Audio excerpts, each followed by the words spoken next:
네, 반갑습니다. 자, 올해 2023년 2차 경찰 시험 치신 분 매우 수고 많으셨습니다.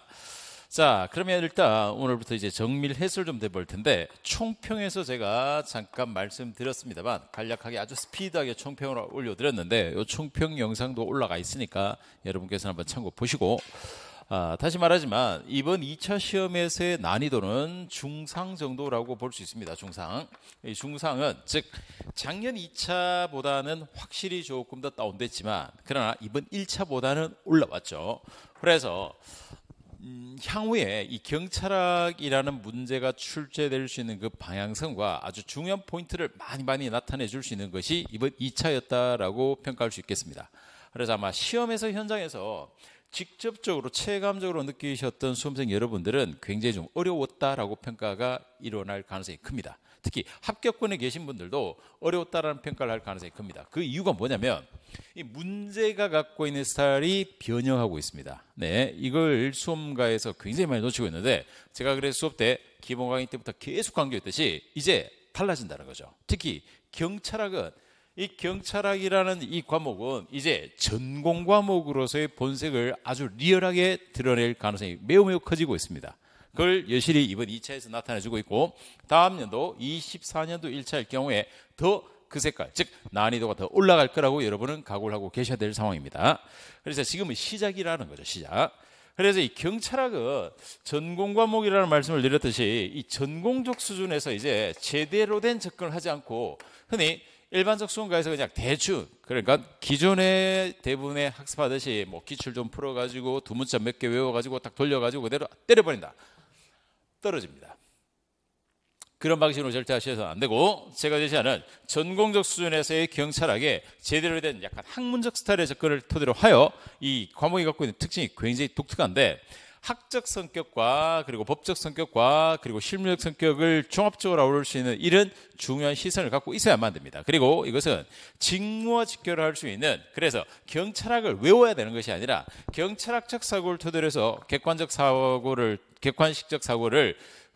답을 골라낼 수 있는, 이걸 측정하고 싶은 거죠. 이건 뭐냐면 기존에 출제원들이 그냥 단순히 현직자들이 가서 냈던 것 또 내는 스타일이 아니라 이제 교수들로 바뀌었습니다. 이게 굉장히 중요합니다. 네, 교수들에 의한 접근은, 제가 접근하는 이 교석 스타일의 접근이 제일 정확하게 들어갈 수밖에 없죠. 그래서 이번 시험에서도 매우 많은 적중을 하고 있죠.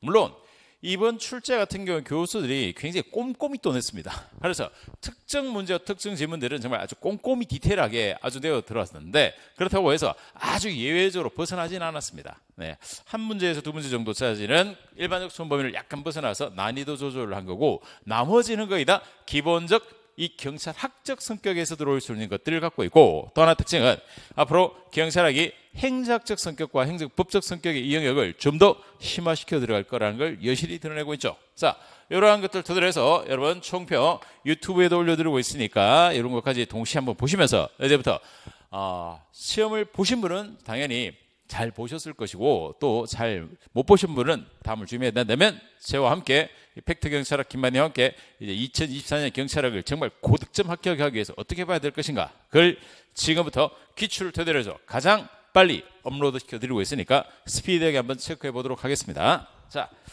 시험지를 다 갖고 계실 거고, 없으시면은 네이버 카페 팩트 경찰에 들어가셔서 자료로 다운받으시면 되고, 아니면 프라임에 올려뒀으니까 참고로 보시면 되겠죠. 자, 그러면 스피드하게 1번부터 한번 총 점검을 해보도록 하겠습니다. 자, 1번이죠. 경찰 개념에 대한 설명으로 가장 적절하지 않은 것으로서 1.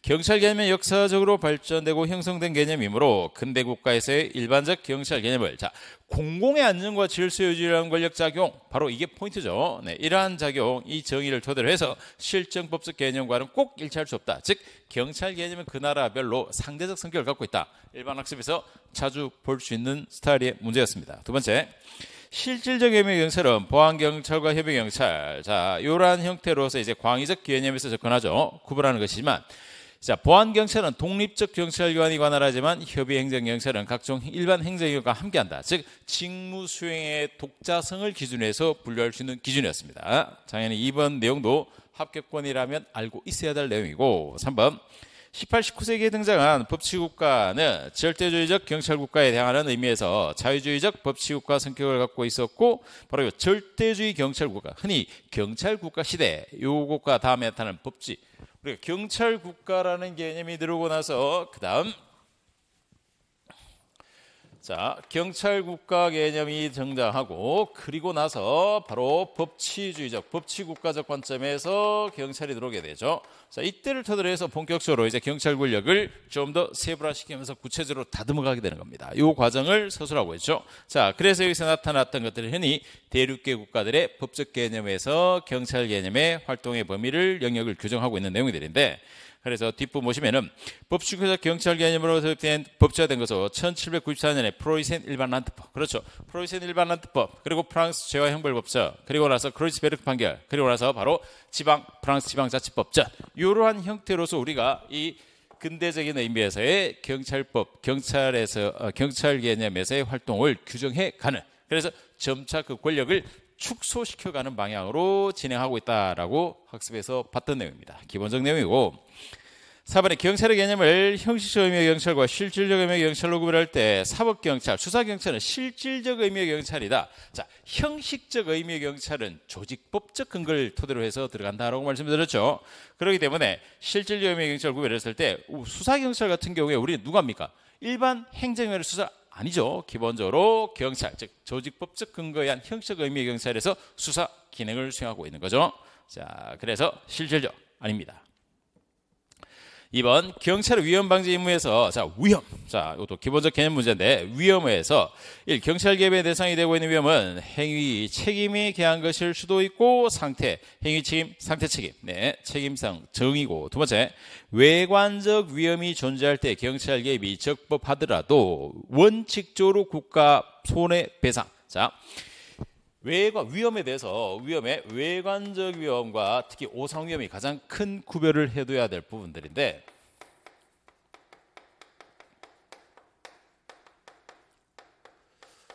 크게 보면 뭐 위험 혐의까지도 볼 수 있겠죠. 위험에 대한 혐의.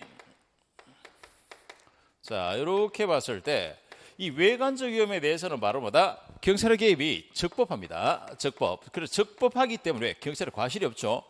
요 적법하기 때문에 이 적법이라는 점, 그 다음 오상 위험일 경우에는 경찰의 개입은 위법이 됩니다. 그래서 적법이냐 위법이냐가 가장 중요한 차이점이 되는 거죠. 자, 그래서 위법일 경우에는 손해배상이 발생할 수 있고 적법은 손해배상이 발생하는 것이 아니라 뭐가 발생할 수 있다? 손실보상이 발생할 수 있는 거죠. 손실이냐 손해냐, 바로 이 부분의 개념은 수업 때 매우 강조했던 부분들인데 그대로 시험에서 딱 포인트로 찍어서 지문을 구성하고 있죠. 네, 이런 문제 같은 경우에 팩트 경찰을 들으실 분들은 당연히 웃으면서 맞춰야죠. 그래서 손해배상으로 하는 것이 아니라 적법하더라도 국가의 손해배상, 적법으로 갔기 때문에 손실 개념을 하는지 손해배상은 위법을 전제로 해야 됩니다. 3번에 경찰의 범죄 예방 및 위험 방지 행위의 준비는 추상적 위임이 존재하는 경우에도 가능하다. 그래서 가장 대표적인 것은 경찰 조사 같은 것들이 가능하겠죠. 위험 혐의의 존재는 위험 조사 차원에서 경찰 개입을 정당화시키죠. 네, 됐습니다. 자, 3번 국자법입니다. 자, 이번엔 시도자치경찰위원회인데 주로 국가경찰위원회를 묻다가 이번엔 시도자치경찰위원회를 물었는데 그러나 팩트경찰로 준비하신 분은 국가경찰, 시도자치경찰위원회의 두 위원회 조직의 비교적 개념의 대조적 영역들을 다 정리했던 것들이니까 접근해 갈 수 있습니다. 자, 통법 따라서 두 개 시도자치경찰위원회를 두는 경우에 시도자치경찰위원회 명칭, 관할구역, 사무분장 그 밖에 필요한 사항은 행자안전무력, 이건 대통령령이죠. 그리고 특강 때도 대통령령으로 정하는 것들, 각 부령으로 정하는 것들 딱 구별하는 특강까지 했었는데 이건 당연히 대통령령 정확하게 보셔야 됩니다. 자, 2번 이건 함정을 팠는데 시도자치경찰위원회의 비상임위원은 특정성, 경찰에서 특정성이 나오면 10분의 6인데 바로 문제는 비상임위원이 아니라 그러니까 위원 전체에 비상임만 하는 것이 아니라 위원 전체의 10분의 6, 요 기준이 성별 기준입니다. 위원 전체, 알았죠? 네, 비상임 이렇게 함정을 팠습니다. 세 번째, 시도자치경찰위원회 위원장과 위원회 임기는 3년을 하는데 위원만 한 차례 연임할 수 있다. 아니죠. 틀렸습니다. 없고. 자, 시도자치경찰위원회 회의에 정기적으로 개최하여야 되고, 다만 위원장이 필요하다고 하는 경우와 위원 둘 이상의 요구되는 경우에 시도지사가 필요하다고 인정되는 경우에는 임시회를 개최할 수 있다. 이 임시회 개최 요건도 수업에서 굉장히 강조했던 부분들인데, 이건 그대로 국자법적 근거를 토대로 해서 확인하고 계셔야 될 포인트였습니다. 네. 자, 4번이죠. 경찰 조직의 냉소주의에 관한 설명으로 가장 적절하지 않은 것은, 자, 우리 지금 스피드한 해설 강의를 토대로 합니다. 좀 더 세부적이고 자세한 해설들은 자료로도 카페에 올려드리고 있고 자료로도 첨부해서 올려놓고 있으니까 걱정하지 마시고, 좀 접근할 때 이 지금 시험에서 바로바로 확인해야 될 것들이 어떤 건지를 바로 오늘 쉬고 바로 따끈따끈한 해설 강의를 올려드리니까 그걸 확인을 하는 것을 집중적으로 지금 보십시오. 자, 원래 2차 4번 문제가 보겠습니다. 4번 문제입니다. 자, 4번. 경찰 조직의 냉소주의에 대한 설명으로 가장 적절한 거 됐죠. 자, 냉소주의입니다. 우리가 냉소주의를 이야기할 때 보통 내용에서는 회의주의와 비교를 많이 하죠. 회의주의와. 자, 이건 기본적으로 경찰적 신뢰에 대한 부분인데, 냉소주의는 별다른 합리적 근거도 없고 개선의 여지에 대한 것들도 없고 개선 의지도 없고 그냥 전체에 대해서, 특정이 아니라 불특정 전체에 대해서 그냥 비판적으로 부정적으로 보는, 이걸 냉소주의로 부른다면, 회의주의는 합리적 근거를 갖고 개선의 의지를 갖고 그래서 구체적으로 하는 걸 회의주의라 불러주죠. 네, 이렇게 구별을 전제로 해서 문제를 냈을 텐데, 자, 1번 니드호프. 자, 이 사람 누굽니까? 우리가 구조원인 가설, 경찰 부패의 구조원인 가설의 대표적인 학자가 요 니드호프죠. 사회 체계에 대한 기존의 신념 체계가 붕괴되어서 새로운 신념 체계에 의해서 급하게 대체될 때 냉소주의.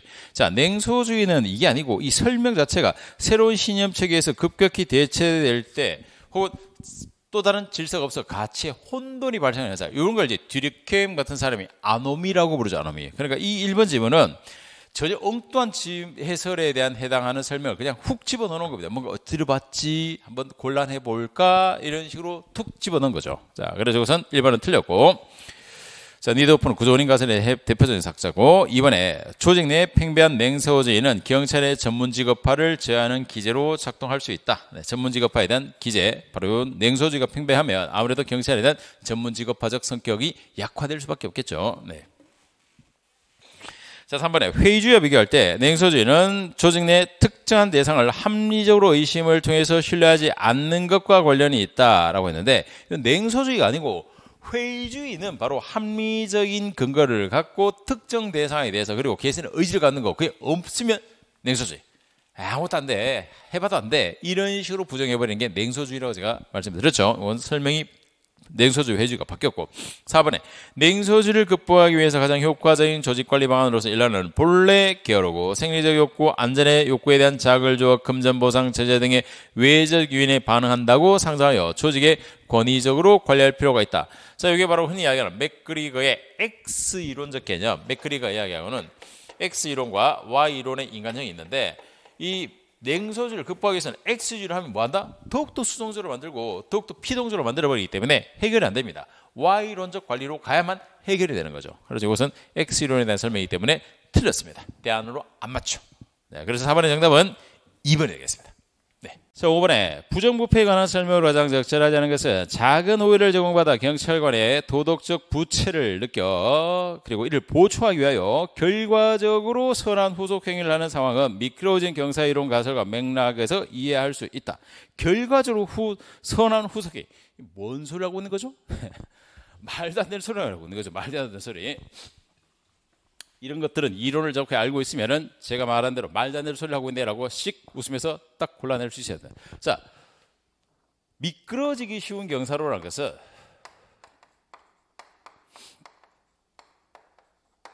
자, 이렇게 되는 거죠. 자, 그래서 작은 호의 자체가 이게 점차 자신도 모르게 거대한 부패로 넘어갈 수 있다라는 겁니다.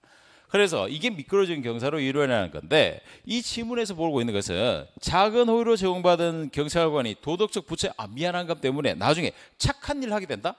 뭔 소리 하고 있습니까? 네. 그래서 이런 것들은 정확한 이론을 파악하고 계시면은 당연히 함정에 빠지지 않고 바로 골라낼 수 있는 지문이 되겠죠. 두 번째, 대의명분이 있는 부패와 더티에리. 더티에리 같은 경우도 기본 때 바로 클린트 이스트우드의 영화를 토대로 해서 이 더티에리라는 개념이 나타나면서, 그러니까 사회 공공적인 어떤 공익적 목적 그리고 개인의 어떤 행위, 이 개인의 행위가 어떤 부정한 내지는 부도덕한 부당한 수단을 토대로 해서 이루어지는 것이 목적을 정당화할 수 있을 것인가, 이런 부분의 갈등을 나타내는 게 이제 더티에리라는 개념인데, 그래서 더티에리 문제를 부패의 개념적 징표로 개인의 이익 추구를 넘어 조직 혹은 사회적 차원의 이익 추구로 확대하고자 하는 시도라고 할 수 있다. 명분 있는 부패, 바로 이런 논리를 쓰고 있는 거죠. 같은 논리를 쓰고 있습니다. 세 번째, 고객이 위험을 감수하고서라도 이익을 원하는 이익을 확실히 추구하기 위해서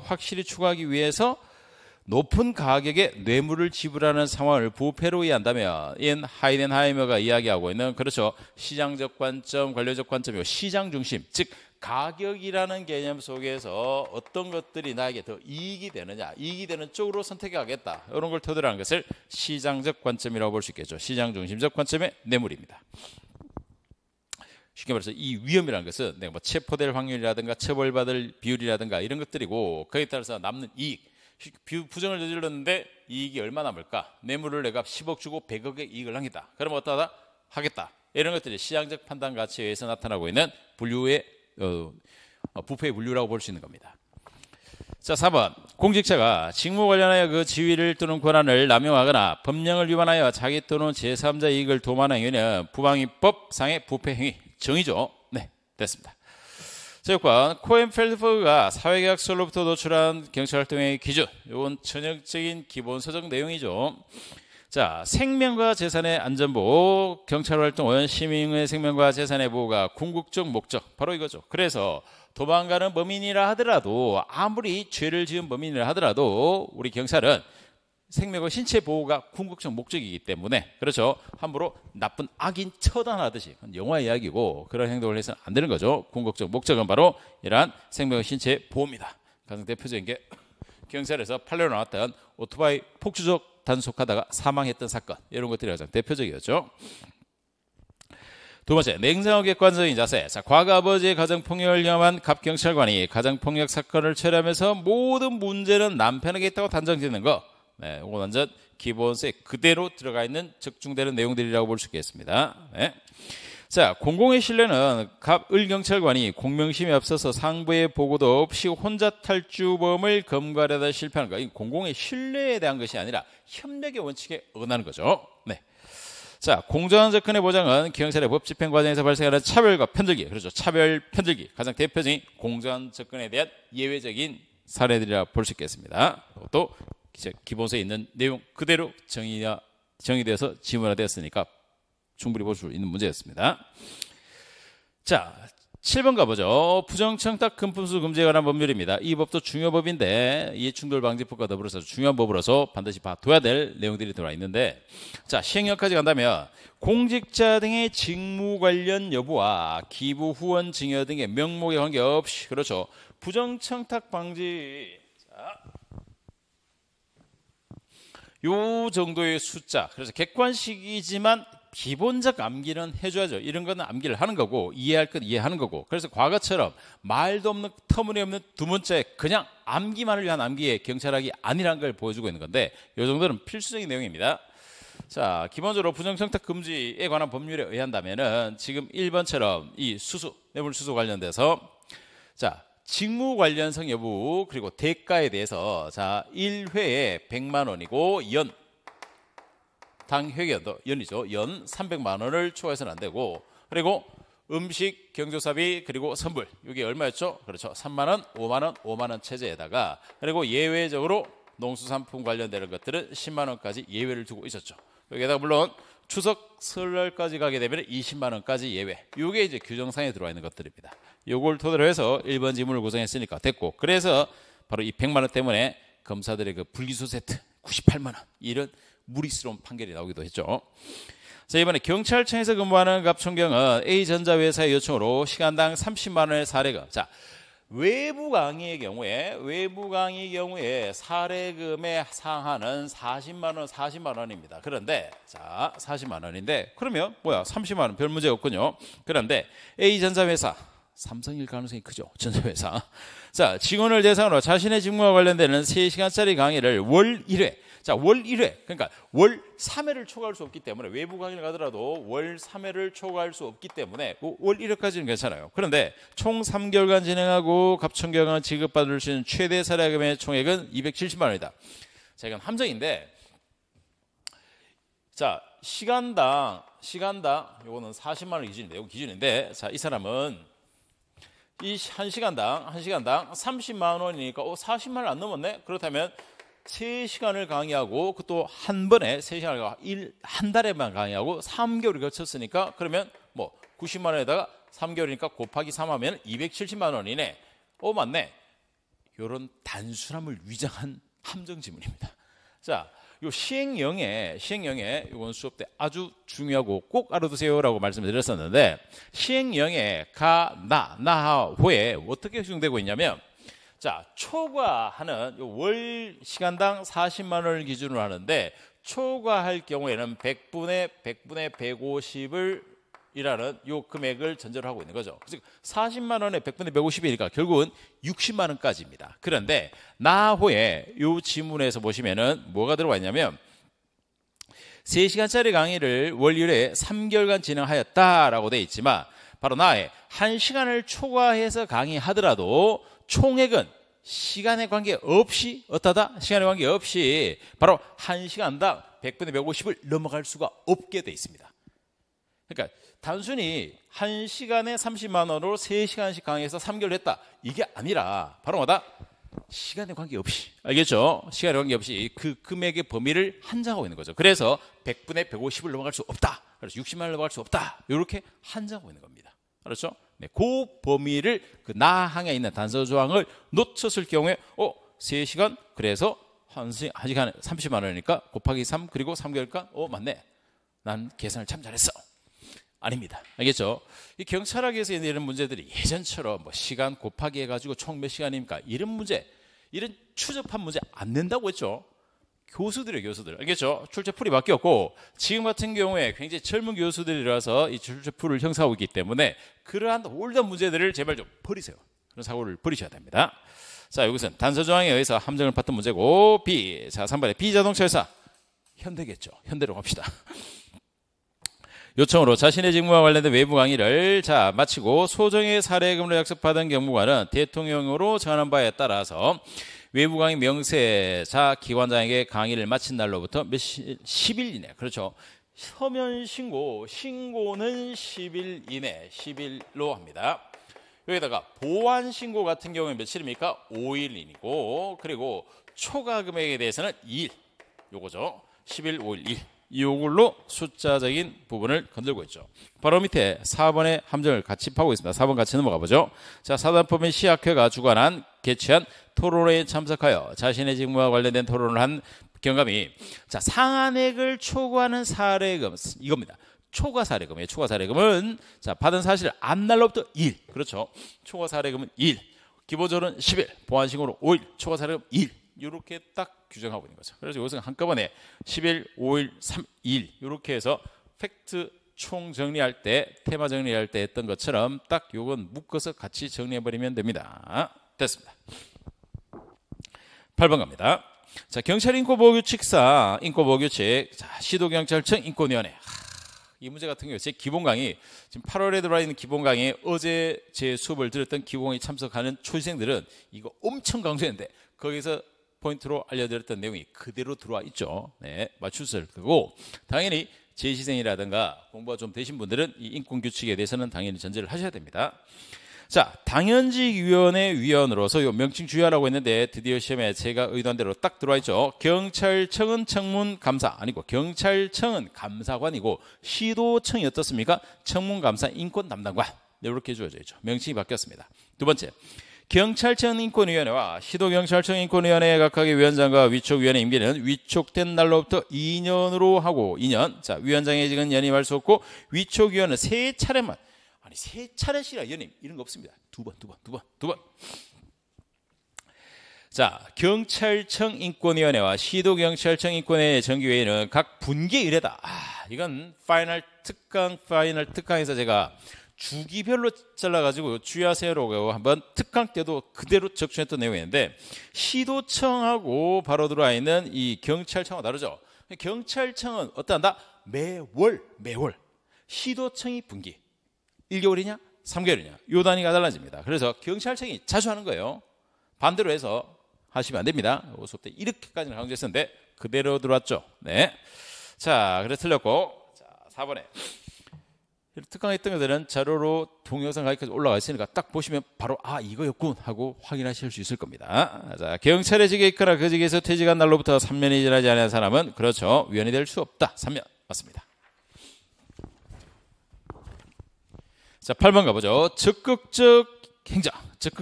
이 적극 행정이 지금 행정부의 굉장히 큰 이슈고, 이건 시사적인 문제로서 최신 사항으로 들어온 문제입니다. 물론 우리 수업엔 당연히 전제를 하고 수업 때 강조했던 내용이고, 자, 그러면 면책제도까지 가보죠. 문제로 1. 적극 행정 운영 규정상 공무원이 적극 행정을 추진한 결과에 대해서 그 행위에 또는 고의 중대한 과실이 없는 경우에는 징계 관련 법령에 징계 의결 또는 징계 부과금 부과 의결을 하지 않는다. 규정 그대로고, 경찰청에 이제 적극 행정 면책 제도 운영 규정이 별도로 있는데, 여기에 경찰청 및 소속 공무원 및 산하 임직원 적용 범위죠. 그럼 1번, 2번은 사실 규정들이기 때문에 무난합니다. 자, 3번.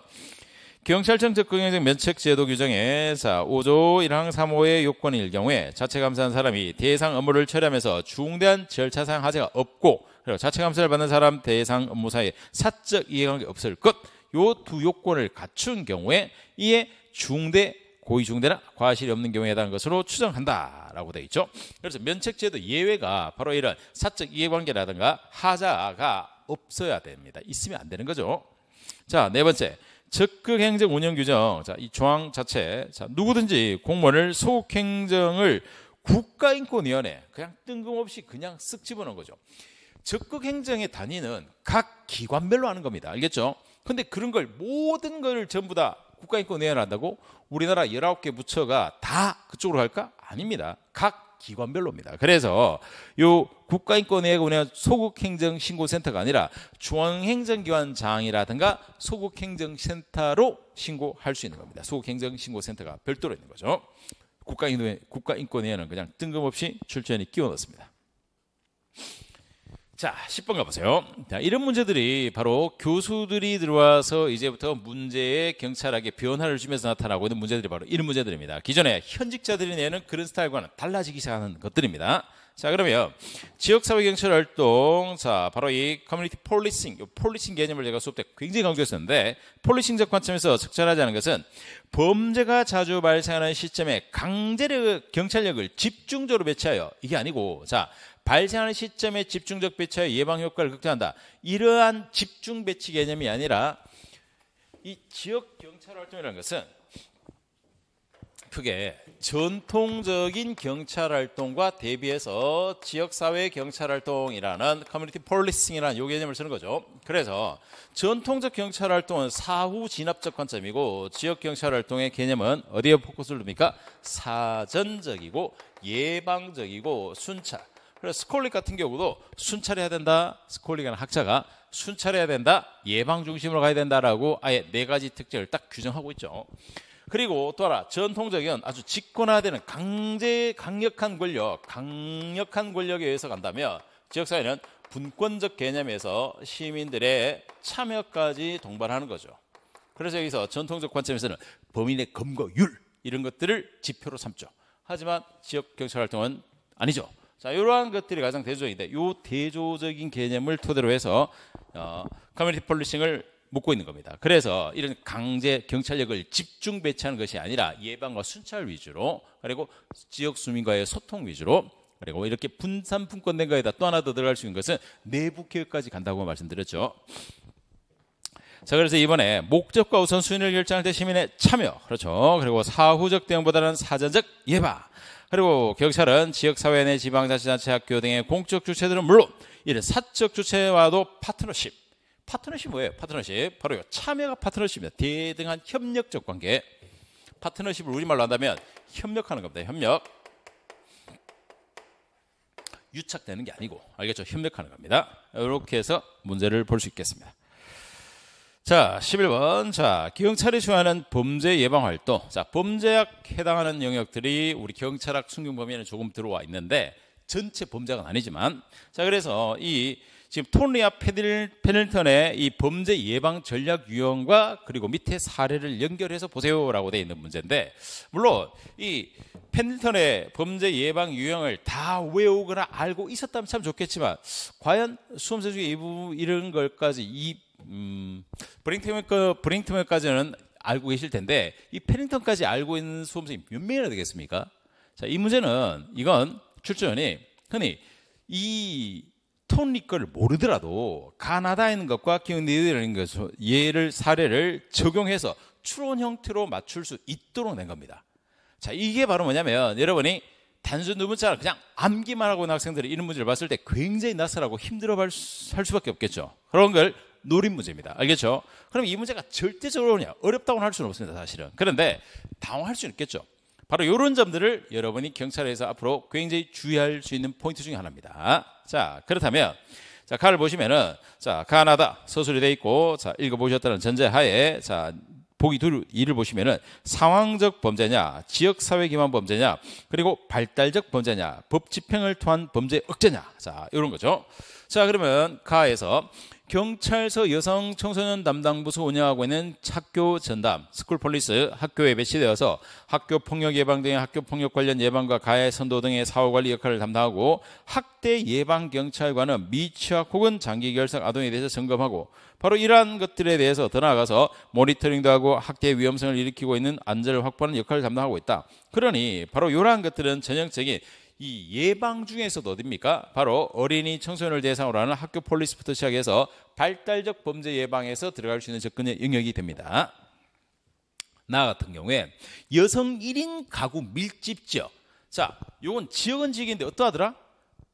유흥가도 아니고 여성 1인 가구가 딱 몰렸더라. 자, 이건 직감적으로 이렇게 들어온다면 이건 뭘 의미하느냐? 바로 이 네 가지 영역 중에서 기본적으로 나타날 수 있는 상황적인 영역에 접근을 하는데 지역적 상황인데, 그래서 순찰을 확대함으로써 공식적 감시인을 강화하거나 혹은 아파트 입구 현관문에 반사경을 부착함으로써 출입자 익명성을 감소시키는 방법으로서 바로 상황적 여건을 조성해서 범죄를 예방하겠다라는 걸 나타내주고 있는 거죠.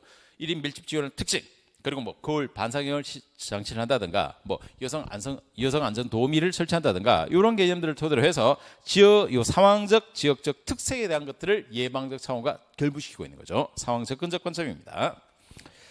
자, 다를 가볼까요? 다를 가보시면 위법 행위에 대한 단속을 강화하는 무관용 경찰원. 무관용 뭡니까? 흔히 깨진 유리창처럼 그냥 바로 엄격하게 처벌하여서 절대 범죄를 저지르지 못하도록 위화감 이런 강제력을 동원할 수 있던 강압력을 행사하는 거죠. 무관용 경찰 활동을 장함으로써 처벌의 확실성, 그래서 범죄를 억제하고자 한다. 그래서 무관용 경찰의 처벌을 확실히 하겠다라는 것은 이 지역사회 기반이 아니라 법 집행의 엄격함을 통해 가지고 처벌의 강도를 높여주고 그리고 확실하고 강력하고 바로바로 즉각적 효율성을 토대로 해서 집행의 주부로 인해서 범죄를 예방하고자 하는 바로 네 가지 사례 중에서는 법 집행을 통한 범죄 억제. 자, 요건 응용해서 이렇게 사례형으로 접근해 가는 거지 단순히 페닝턴의 유형을 외워서 맞추는 문제가 아닙니다. 아셨죠? 자, 이렇게 연결해서 접근해 가는 훈련도 해보실 필요가 있습니다. 이번 문제에서 들어왔죠. 그래서 다시 말하지만 출전풀도 바뀌고 경찰학의 기존 트렌드를 벗어나고 있습니다. 그런데 아직까지 과거적인 공부를 하고 계시면은 큰일 나겠죠. 네, 2024년 1차를 위해서는 이제는 바꾸고 새롭게 경찰학에 제대로 된 접근을 전공 수준에서 여러분 하고 계셔야 됩니다. 12번에 에콰스펠만은 경찰관서에서 문제 제한 경찰활동 지역 문제 해결에 보다 쉽게 정할 수 있는 바로 사라 모델. 사라 모델도 수업에서 계속 사라 모델 강조했던 건데, 자, 정의를 묻고 있습니다. 1. 자, 조사, 스캐닝은 일반적 지역사회에서 일회적으로 발생하지만 대중의 이목을 집중시키는 심각한 중대범죄 사건을 우선적으로, 이게 아니고 이 스캐닝은 뭡니까? 문제라고 여겨질 수 있는 개인 관련되는 이런 사건을 분류하고 그걸 좀 더 면밀히 말하기로 스캐닝, 면밀히 조사해가는 거. 이게 바로 첫 단계 스캐닝 단계입니다. 그 다음 분석 단계. 그래서 각종 자료 통계 등에 수집된 자료를 활용하여 심층적 분석. 그렇죠. 이게 바로 이 애널리시스의 핵심이죠. 스캐닝하고 그다음에 심층적 분석을 하고 그다음 대응 단계. 자, 경찰이 보유한 자원과 역량만으로 한계가 있으므로 지역 사회 내의 다른 기관들과 협력도 할 수 있죠. 협력도 할 수 있고. 다음 평가. 자, 어세스먼트는 과정과 효과 평가의 두 단계로 구성되며 이 과정 평가와 효과 평가는 굉장히 학문적 용어입니다. 실제는 알겠죠? 경찰이 하는 게 아니에요. 이런 것들은 연구자들이 하는 기본적인 평가 단계들입니다. 요걸 토대로 해서 문제 해결 과정과 완료를 통하여 각 단계가 지속적 순환. 그렇죠. 이런 걸 보고 제가 수업 때 체계적 관점에서 순환이라는 과정에서 피드백을 시켜준다. 이게 스캐닝 모형이 사라 모형이 갖고 있는 아주 중요한 특징이다라고 말씀드렸죠. 그걸 4번에서 딱 서술하고 있습니다. 13번 문제. 자, 한국 경찰사입니다. 우리 보통 경찰사 하면 거의 뭐 갑오경장부터 시작해서 쫙 해서 갑오개혁부터 쭉 들어가게 되는데, 그러나 이번 2차 시험에는 특징적으로 비교 경찰 문제가 안 들어왔고, 그리고 이 역사적인 경찰사를 문제가 한 문제뿐이라는 이런 좀 특징적인 요소를 갖고 있죠. 네. 자, 그래서 뭐 개인적으로는 우리가 비교 경찰 문제 하나, 그리고 역사 파트가 한 2문제 정도 더 나왔었으면 좋았을 텐데 출제는 이렇게 냈군요. 이번 출전들은 여러분 참고로 굉장히 좀 영한, 그러니까 기존의 올던 교수가 아니라 새로 신진으로 분류되는 이런 젊은 교수들이 좀 많이 들어갔습니다. 그 점도 여러분은 참고로 알고 계셔야 됩니다. 그만큼 경찰에게 다시 말하자면 트렌드가 바뀌고 있다는 겁니다. 네. 자, 현재 순으로 바르게 나라는 것은 했는데, 사이버 대응센터. 자, 사이버 하면은 2000년을 떠올려고 하죠. 2000년. 이제 뭐 밀레니엄 버그도 나타나고 했고, 네, 이런 2000년. 서비스 현장, 이거는 꼭 외우고 계셔야 되겠죠. 1998년. 그리고 국가수사본부는 2021년이고, 경찰법, 이거는 기본이죠. 경찰법 91년, 1991년. 제주 2006년이죠. 제주 특별자치도. 자, 순서대로 1번이 되겠습니다. 자, 이제 14번 문제를 가보겠습니다. 14번 문제입니다. 자, 문제가 부당결부 금지 원칙에 대한 설명으로 적절하지 않은 것 판례까지 고려했을 때 1. 행정청은 행정작용을 할 때 상대방에게 해당 행정작용에 실질적 관련이 없는 의무를 부과해서는 안 된다. 근데 이건 전형적인 부당결부 금지에 대한 정의죠. 자, 정의라면, 자, 오셔서 2번. 현행법상 명시적 규정은 없지만 부당결부 금지 이 원리가 우리 지금 행정기본법에, 즉 불문법의 성문법화 현상이 나타나면서 행정기본법 13조 기본서에도 넣어드렸고 수업 때 강조했던 건데 딱 들어가 있죠. 그래서 근거가 없다. 틀렸습니다. 세 번째, 지방자치단체, 이거 판례입니다. 사업자에게 주택사업계획 승인을 하면서 그 주택사업과는 무관한 관련이 없는 토지 기부 체납. 토지 기부 체납은 전형적인 부관 문제죠. 주된 행정행위에 따라붙는 요런 종된 행위, 이걸 우리가 부관이라는 개념에서 했죠. 그래서 주택사업 승인을 하면서 여기에 따라서 기부 체납이라는 개념으로서 요거를 했는데, 자, 문제는 지금 판례가 요 기부 체납이 전혀 관련이 없다. 자, 가보죠. 관련이 없는 토지에 기부 체납하도록 하고 있고 부관을 붙였다. 그러면 기부 체납 토지가에게 그 주택계획사업의 100분의 1 상당한 금액을 불과하고 그 사업자가 이의를 제기하기 아니하다가 지방자장이 업무착오로 기부 체납한 토지에 대해서 보상 협조 요청 보내자, 그때서 비로소 부관의 하자를 들고 나왔다. 자, 요 케이스가 좀 복잡해 보이지만 별거 아닙니다. 100분의 1 이게 중요한 게 아니고, 자, 부관에 붙였는데 하자에 대해서, 그래서 뒤에 보면 부관의 하자를 놨다면 그 부관은 당연 무효이다. 자, 당연 무효다 했는데, 이럴 경우에는 아무런 관련이 없는 사업에 대해서 부관에 붙였는데 판례는 뭐다? 이럴 경우에는 이 기부 체납 붙인 이 부관 자체에 대해서 이 뒷부분에 부관은 당연 무효가 아니라 부관의 하자가 이게 중대하고 명백하지 않아서 이건 당연 무효라고 할 수 없다. 요게 당연 무효라고 할 수 없다. 요겁니다. 뒷부분의 설명을 당연 무효이다. 이렇게 했죠. 중대 명백해서 당연 무효라고 할 수 없다. 이겁니다. 당연 무효할 수 없다. 요건데 있다. 말을 딱 비틀었죠. 틀렸고. 4번입니다.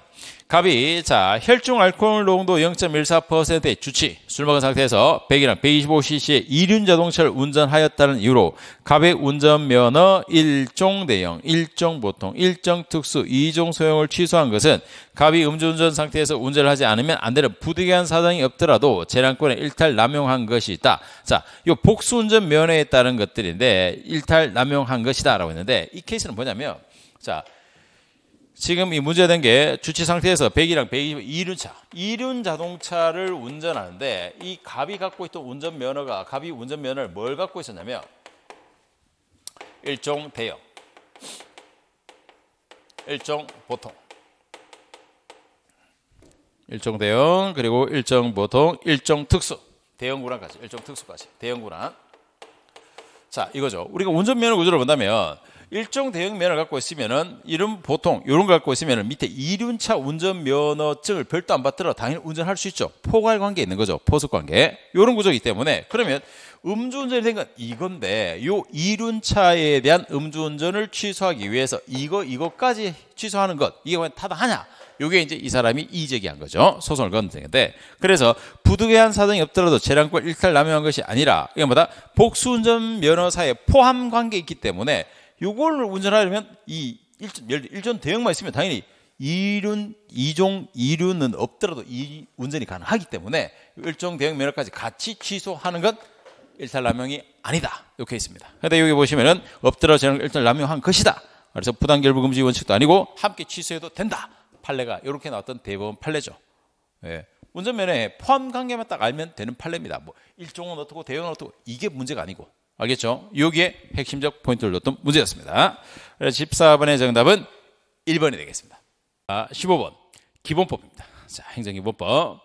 요로 행정기본법을 직접적 다이렉트로 물었는데 지금 이번 시험에서도 특징적인 것 중에 하나가 전통적인 어떤 경찰 행정법 파트보다 좀 더 상대적으로 일반 행정법에 좀 더 가까운 문제들이 좀 더 들어왔다. 이것도 좀 특이한 현상들입니다. 이번 시험에서는. 그렇다고요. 뭐 행정기본법 같은 경우 우리가 안 봐야 되는 부분은 아닙니다. 당연히 봐야 되지만 자 행정에 관한 나이는 다른 법령 등의 특별한 규정을 제외하고는 출생일을 산입하지 않고 만 나이. 우리 지금 만 나이 때문에 이 법 개정했던 이제부터 만 나이. 전 국민 한 살씩 젊어졌다. 알겠죠? 그래서 이거 좀 시사적인 가장 최근 스타일의 문제가 들어왔죠. 자, 두 번째, 산입하지 않고가 틀렸습니다. 두 번째, 행정작용은 그 행정작용을 의도하는 공익의 행정작용으로 인한 국민의 이익 침해보다 크지 않아야 된다. 공익이 크지 않아야 된다고? 뭔 소리? 여러분, 공익과 사익을 비교한다면 당연히 공익이 더 커야죠. 공익이 크지 않다니 그러면 안 되는 거죠. 이 경향과 바로 원리에 어긋나게 됩니다. 자, 3번에 행정처분 법률이 정한 바에 따라서 완전히 자동화한 시스템, 관련해 인공지능 기술을 적용하는 시스템을 포함하여 AI적 기술까지 포함하여 처분을 할 수 있으나 처분의 재량이 있는 경우는 그러하지 않아다. 그렇죠. 이건 행정기본법 20조에 있는 사항을 그대로 넣죠. 이런 건 확인만 해도 되는 사항입니다. 자, 4번 가보죠. 공익 또는 제3자 이익을 현저히 예칠 우려가 있는 경우에도 행정처는 권한행사 이익이 있음에도 불구하고 장기간 권한행사하지 아니하여 국민의 권한행사가 되지 아니할 것이라는 믿음 그리고 정당한 사유 그래서 권한행사 아니 된다. 바로 신뢰보호 관련되는데 그 조항에 단서조항으로 공익 또는 제3자 이익을 현저히 해칠 우려가 있는 경우에는 다만 그러하지 아니하다. 요 단서조항을 딱 빼버렸죠. 지금 요 단서를 위로 딱 끌어올려서 문제를 냈죠. 그런 경우에도 틀렸습니다. 그런 경우는 아니하다. 아니해야 되는 거죠. 자, 16번 갑니다. 행정권한의 위임 위탁에 관한 규정에 관한 설명으로서 적절하지 않은 것은 위임 위탁. 자, 위임, 대리 이런 것들은 충분히 기본적 이론에서 구별을 하고 계셔야 될 내용이죠. 그래서 여러분 좀 전에 말씀드렸습니다. 경찰행정법 영역을 어디까지 경찰행정법으로 잡냐는 그 영역은 굉장히 좀 분류 기준에 따라 달라집니다. 그러나 기본적 법체계에서 법체행정의 원리와 그리고 경찰행정법 기본적 작용으로서 위임 위탁에 관한 규정 이 정도까지는 당연히 봐둬야 되는 겁니다. 네. 그 외에 자칫 보면은 시험 직전에 이렇게 막 행정법 정역을 고민하셔가지고 이것까지 해야 됩니까? 라고 많은 질문들을 주셨는데 그거 하지 말라고 했죠. 안 나오잖아. 알겠죠? 행정법을 하는 게 아니고 우리 행정학을 하는 것도 행정법을 하는 것도 경찰학을 하는 겁니다. 그럼 경찰학에 맞는 내용을 하셔야죠. 오버할 필요 없습니다. 알겠죠? 그렇다고 해서 100점이 200점을 올라가지 않습니다. 오버하지 마시고 할 것만 잘 하셔도 충분한 겁니다. 자, 그래서 요 위임위탁에 관한 것들은 보셔야 되는데 위임과 대리는 다르죠. 위임은 위임청이 수임청에게 권한의 일부를 떼어줌으로 인해서 요 법적 근거를 토대로 해서 일부를 위임함으로 인해서 이 부분에 대해서 이제 직접 주체로서 시행하는 구조죠. 법적 책임도 지게 될 것이고 수임청이 위임청과 수임청의 관계. 이건 대리랑 다르죠. 대리는 권한의 일부의 이전이라는 개념이 발생하지 않습니다. 자, 그럼 위임을 물었는데 위임에서 1. 위임이란 법률에 규정된 행정기관의 장의 권한 중에 일부를 다른 행정기관장에 주는 것이 아니라 자, 조직적으로 본다면 행사 주체가 그 밑에 있는 즉 보조기관이라고 부르죠. 학문적으로 보조기관이라든가 하부에다 주는 겁니다. 이걸 아예 다른 행정기관에 주는 것이 아니라 다른 행정기관과 보조기관에 주는 거하고는 완전히 다른 거예요. 알겠죠? 네. 여기 주체가 틀렸죠. 다른 행정기관이 아니라 보조기관이라든가 하급 행정기관에다 이게 위임의 전제입니다. 네. 두 번째, 위임위탁기관은 수임수탁기관의 수임수탁 사무 처리에 대하여 지휘감독하고 그 처리가 위법 부당하다고 인정될 때는 취소, 정지 가능하고 행정위원회장은 3번 권한을 위임위탁할 때는 위임위탁하기 전에 단순한 사무인 경우를 제외하고는 수임수탁기관에 대해서 수임수탁 사무 처리에 필요한 교육을 하고 그리고 지심처리를 통보한다. 이 교육과 지심처리 통보 이건 조문에서 확인했던 사항이고 수임수탁 사무 처리가 부당한지 여부에 관하여 판단은 위법성 판단과 달리 부당한 것과 위법이라는 개념은 다르죠. 부당하다라는 건 합당하지 않다라는 요 개념과 위법은 법을 어겼다. 적법이냐 위법이냐 이 법 요건 아예 개념이 됩니다. 특히 위법은 거의 사법적 판단이고 부당은 행정적 판단의 영역에 그치는 거죠. 요 둘의 차이가 굉장히 중요합니다. 자, 그래서 위법성 판단은 자 이런 이 부당한지 여부에 대한 판단은 위법 판단과 달리 이런 정책적 고려도 포함되고 위임 및 위탁 기관이 그 사무 처리에 관해 일반적 지휘 감독하는 경우는 물론이고 나아가 수임 수탁 사무 처리가 부당하다는 이유로 그래서 광범위한 재량이 허용된다고 본다. 그렇죠. 바로 이 대전제가 바로 보조기관과 하급 행정기관에다 주기 때문에 가능한 겁니다. 사실은. 네.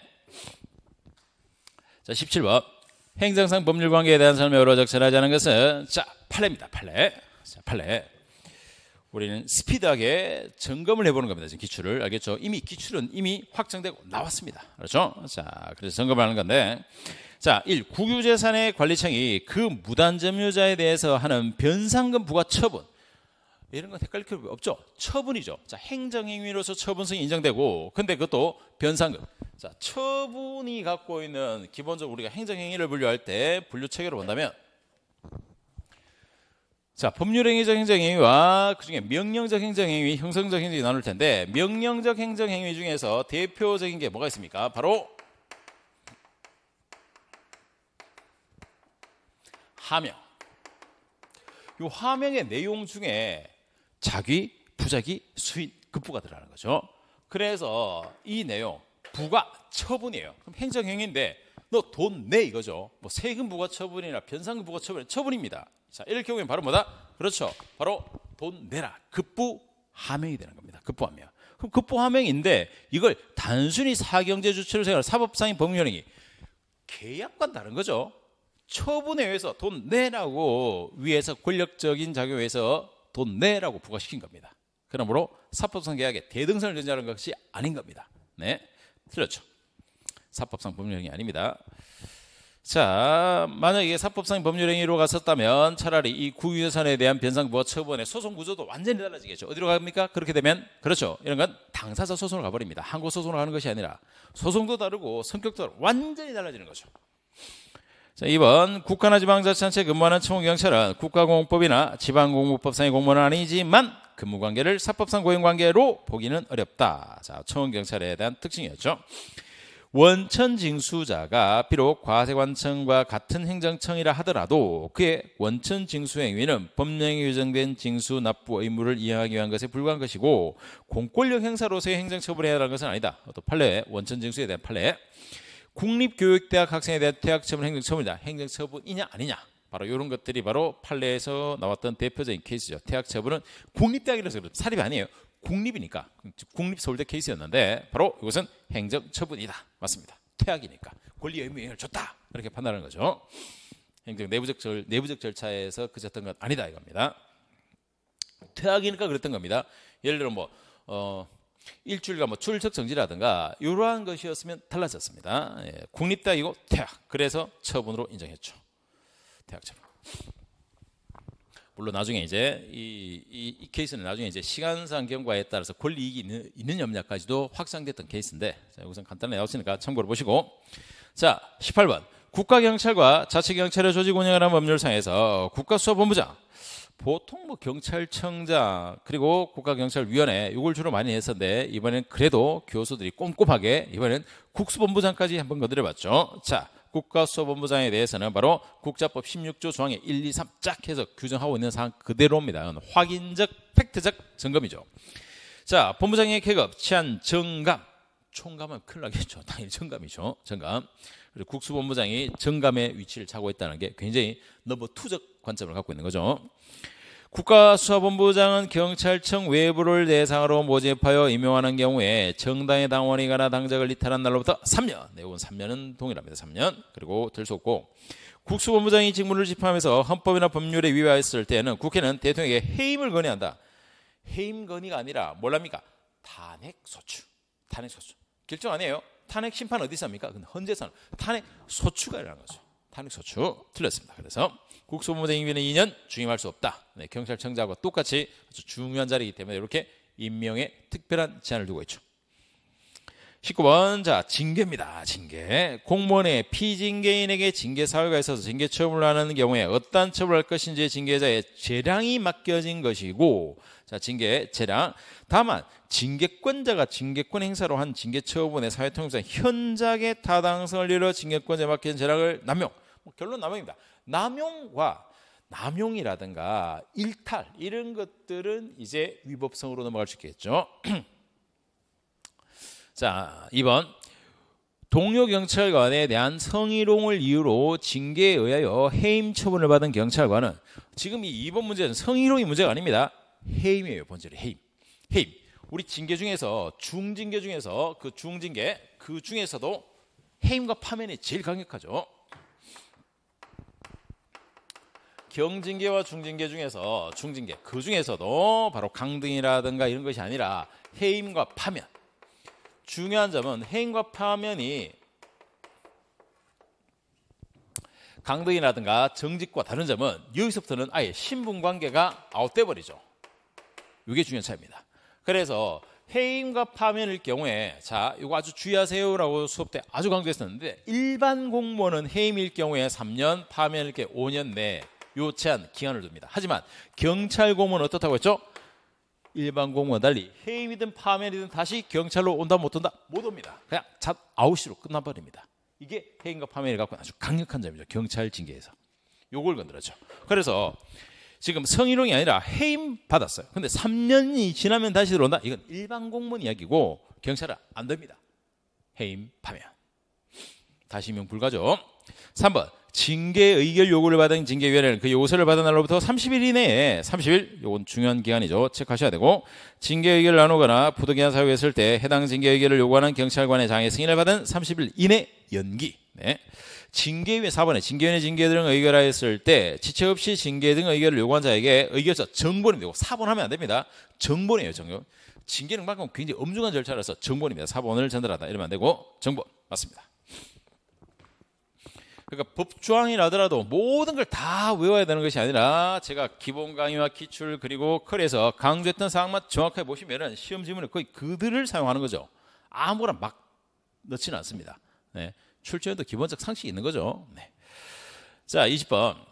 자, 경찰권 발동의 근거 관계입니다. 자, 일반 수권 조항이라 자, 일반 수권 조항을 인정할 것인가 말 것인가. 이게 이제 학설적 논쟁가 있죠. 부정설도 있고 긍정설도 있고 어쨌든 자, 경찰권 발동 근거가 되는 개별적 작용법적 근거가 없을 때 경찰권 발동의 일반적 보충적 근거가 될 수 있도록 개괄적 수권 조항을 인정하느냐. 개괄적 수권 조항. 자, 바로 경직법 5조 형식상 경찰관의 재량에 관한 직무 권한을 부여하는 것으로 되어 있으나 경찰관의 이러한 권한을 부여한 취지와 목적에 비춰볼 때 구체 사정에 따라 경찰관이 권한 행사에 관한 필요한 조치를 취하지 아니하는 것이 현작의 불합리하도 인정되는 경우에는 권한의 불행사의 직무의 상의 의무를 위반하는 것으로 위법하게 된다. 네, 우리 법이 갖고 있는 좀 특징적 요소였습니다. 자, 그 다음 세 번째, 경찰청과 해양경찰청장은 경찰관이 경제법 2조에 따른 각 직무 수행에 따른 민형사 증인과 관련된 소송을 수행할 경우에 변호인 선점 등의 소송에 필요한 지원. 그래서 요즘 이 경찰에 대한 어떤 책임에 대한 부분을 좀 지원해주고 그래야만 적극적으로 직무를 수행할 수 있을 것이다. 사회적 분위기가 굉장히 이렇게 많이 형성되고 있습니다. 지원할 수 있다. 돼 있고. 다음. 경찰관 직무집행법은 자 경찰 공무원은 직위 또는 직위를 이용하여 부당하게 타인의 사생활 이건 이제 근거법이 뭐냐 우리가 경직법이라든가 국자법이라든가 이런 법들은 굉장히 중요한 법으로서 반드시 알아야 되는 거죠. 여기 들어와 있는 사생활 개입하여서는 안 된다. 이거는 어디서 보는 겁니까? 경찰 복무규정. 복무규정인데요. 대통령이 복무규정이죠. 복무규정 10조에 사생활 불가침이라는 개념이 딱 민사관계 간섭 불가석 요 조항이 딱 들어있는 거지 경찰관 직무집행법이 아니죠. 경찰학 문제의 전형적인 이 근거를 묻는 문제입니다. 틀렸습니다. 21번 이 문제는 팩트 경찰학 수업 들으신 분은 반갑게 맞춰야죠. 오 땡큐죠 이거. 자 부관은 삐리리인 경우에 자 부관은 주된 행정행위에 붙이는 종된규율 이런 것들을 우리가 부관이라고 한다면 주된 행정행위가 있고 그리고 여기에 이제 부관이 붙겠죠. 그런데 이 부관 중에서도 부담이 있고 조건이 있고 기한이 있고 수정부담도 있고 철회권 유보도 있고 법률효과의 일부 배제도 있고 네, 해석 강의니까 이렇게 좀 날려서 적겠습니다. 자, 그 중에서 이 부담은 꼭 기억하세요라고 아주 강조했죠. 이 부담은 별개로 쟁송 가능하고 주된 행정행위와 별도로도 소송 제기 가능하면서 별도로 다툴 수도 있죠. 효과도. 자, 이 부담이 갖고 있는 특징이었습니다. 부관 중에서 부담. 자, 그래서 자 보시면 독립쟁송. 자, 독립하여 소송 대상이 될 이 경우를 제외하고는 요걸 문장은 뭐예요? 제외하고는 독립하여 쟁송이 될 수. 그러면 부관 중에 요거는 독립쟁송 가능하구나 이겁니다. 부정으로 딱 서술을 해놨죠. 빈칸에 들어갈 말로 즉 독립쟁송 가능성, 독립취소 가능성 바로 이러한 것들 갖고 있는 것들은 전체 부관 중에 부담. 이거 정말 수업 시간에 엄청 강조했었는데 그대로 나왔죠. 그대로. 네. 자, 22번 의무형 확보 수단입니다. 자, 1. 질서 위반 행위에 대해 과태료 부과의 근거 법률이 개정되어 행위시입니다. 자, 개정되었습니다. 행위시 법률에 의해서 과태료 부과 대상이 되었지만 재판시 법률에 의하면 과태료 부과 대상이 아니하게 된대. 그러면 이제 기준이 바로 행위시냐 바로 재판시냐 이런 기준이 나왔겠죠. 그래서 개정 법률이 부칙에서 종전 법률 시행 당시에 행해진 질서 위반 행위에 대해서는 자, 행위시 법률을 적용하도록 특별한 규정을 주지 않는 이상은 재판시 법률을 적용하므로 과태료를 부과할 수 없다. 네. 자, 질서 위반 행위에 대해서입니다. 자, 경찰서장이 범칙 행위에 대해서 통고 처분. 자, 통고 처분은 절차가 굉장히 특징적이었죠. 그 사항인데 통고 처분에 대해서는 범칙금 납부 양까지 원칙적으로 즉결 심판을 청구할 수 없다. 네. 이건 통고 처분. 즉 이건 돈 내면 끝. 바로 이런 논리를 쓴다고 했죠. 세 번째. 피고인의 즉결 심판에 대해서 제출한 정식 재판 청구서에 피고인의 자필로 보이는 이름이 기재되어 있고 그 옆에 서명되어 있어 위 서류 작성자 본인이 피고인의 진정한 의사에 따라 작성됐다는 것을 명백하게 이거 판례입니다. 자 보세요. 명백하게 확인할 수 있더라도 피고인의 인장이나 지장이 찍혀있지 않다면 재판 정식 재판 부적합한 게 아니라 명백하게 확인할 수 있으면 굳이 형식적인 약간의 흠결 그러니까 뭐 도장이 약간 빠졌다든가 이런 거 괜찮다 이겁니다. 알겠죠? 그래서 실질을 따르는 거지 이 형식적 이요건에 의해 가지고 따지지 않는다라는 겁니다. 명백하게 확인할 수 있다. 이게 핵심입니다. 질서위반행위 기재법에 따르면 고의과실 없는 질서위반행위에 대해서는 과태료를 부과하지 않아야 한다. 이건 조항적 내용 그대로죠. 맞습니다. 4번 같은 질문들은 팩트 경찰학 모의고사에서도 자주 보셨을 문장이라서 큰 문제는 없었을 거고 어려움은 없었을 거고 자 23번 경직법입니다. 경찰관 직무집행법에서 가장 적절한 것은 경직법에 따르면 경찰관은 유실물을 인수할 권리자가 확인할 직무를 수행하기 위하여 필요하면 관계인에 출석하여 사유, 일시, 이유가 뭐냐, 언제냐, 장소는 어떠냐 이런 걸 요구할 수 있다. 자, 됐고 유실물. 자, 그다음 이번에 경찰관 직무집행법에 따르면 자, 위해성 장비 종류. 위해성 장비는 필수적으로 정리해야 될 내용이죠. 위해성 장비.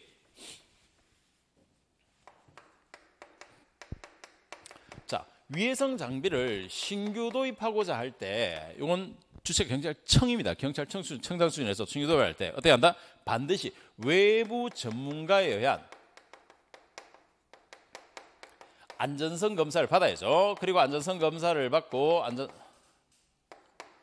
안전성 검사를 받고 이걸 어디 국회 소관상임위원회에 반드시 제출해야 됩니다. 알았죠? 이게 이제 위해성 장비 도입의 아주 중요한 특징적인 절차였죠. 그러면 이렇게까지나 강조하고 있고 국회 소관상임위원회 보고하고 있는데 자, 그럼 보세요. 이 기준을 행안부령으로 대통령령이죠. 대통령. 이건 아주 중요한 사유로 있습니다. 대통령. 아무데나 무슨 영어를 하는 게 중요한 것이 아니라 이렇게 아주 중요한 포인트에 있는 것들은 대통령령으로만 해야 됩니다. 대통령. 알겠죠? 법률이 아니고 대통령령. 행안부령 틀렸습니다. 3번 직무집행법 11조 2의 1항에 따른 손실보상 청구할 수 있는 권리는 자, 손실이 있음을 안 날로부터 3년 보상이 확정된 우리 공권에서 이런 거 확정이 없습니다. 네, 안 날로부터 3년 언제? 발생한 날. 안 날이냐? 사실관계 발생한 날이냐? 발생한 날로부터 5년. 3년 5년. 소멸 지어줘. 틀렸고 경직법 2조에 따른 범위. 자, 이게 이제 생수해경 정해교 해서 경직법 2조의 임무사항은 꼭 외워야 될 필수 암기죠. 이건 암기해야 되는 사항입니다. 그런데 그 중에서 테러 경보 발령 대테러 작전 수행 이건 없죠. 요건 없고 뭐가 들어있습니까? 3호에 보면은 경비 주요 인사 경호 및 대테러 간첩 대테러 작전 수행 이게 딱 들어있는 거죠. 그래서 테러 경보 발령 이건 틀렸습니다. 대간첩 대테러 작전 수행 이게 3호에 딱 들어 있습니다. 자, 틀렸군요.